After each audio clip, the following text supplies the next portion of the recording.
చట్టం ఎవరికి చుట్టం కాదు. తప్పు ఎవరు చేసినా శిక్షార్హులే.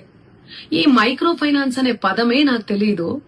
అలాంటిది నేను ఇంత పెద్ద కుట్ర చేశాను అనే అభియోగాలు నాపై రావడం నన్ను చాలా దిగ్భ్రాంతికి గురి చేసింది.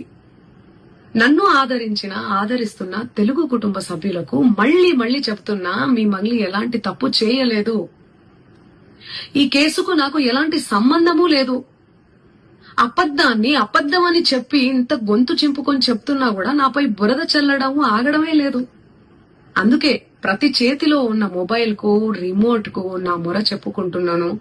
చట్టాన్ని గౌరవించే పౌరురాలిగా బాధితులకు న్యాయం జరిగేందుకు, దర్యాప్తు అధికారులకు సహకరించేందుకు నేను సిద్ధంగా ఉన్నానని మీకు విజ్ఞప్తి చేసుకుంటున్నాను. మంగ్లీ ఎలాంటి తప్పు చేయలేదు, చేయదు కూడా. ఈ మైక్రో ఫైనాన్స్ కేసు చీటింగ్ కంపెనీకి డబ్బులు వసూలు చేసిన వివాదంలో నాకు ఎలాంటి సంబంధం కూడా లేదు. చట్టం ఎవరికి చుట్టం కాదు. తప్పు ఎవరు చేసినా శిక్షార్హులే. ఈ మైక్రో ఫైనాన్స్ అనే పదమే నాకు తెలియదు. అలాంటిది నేను ఇంత పెద్ద కుట్ర చేశాను అనే అభియోగాలు నాపై రావడం నన్ను చాలా దిగ్భ్రాంతికి గురి చేసింది. నన్ను ఆదరిస్తున్న తెలుగు కుటుంబ సభ్యులకు మళ్లీ చెప్తున్నా, మీ మంగ్లీ ఎలాంటి తప్పు చేయలేదు. ఈ కేసుకు నాకు ఎలాంటి సంబంధమూ లేదు.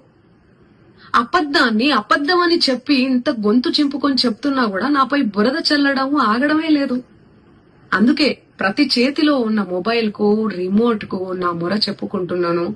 చట్టాన్ని గౌరవించే పౌరురాలిగా బాధితులకు న్యాయం జరిగేందుకు, దర్యాప్తు అధికారులకు సహకరించేందుకు నేను సిద్ధంగా ఉన్నానని మీకు విజ్ఞప్తి చేసుకుంటున్నాను. మంగ్లీ ఎలాంటి తప్పు చేయలేదు, చేయదు కూడా. ఈ మైక్రో ఫైనాన్స్ కేసు చీటింగ్ కంపెనీకి డబ్బులు వసూలు చేసిన వివాదంలో నాకు ఎలాంటి సంబంధం కూడా లేదు.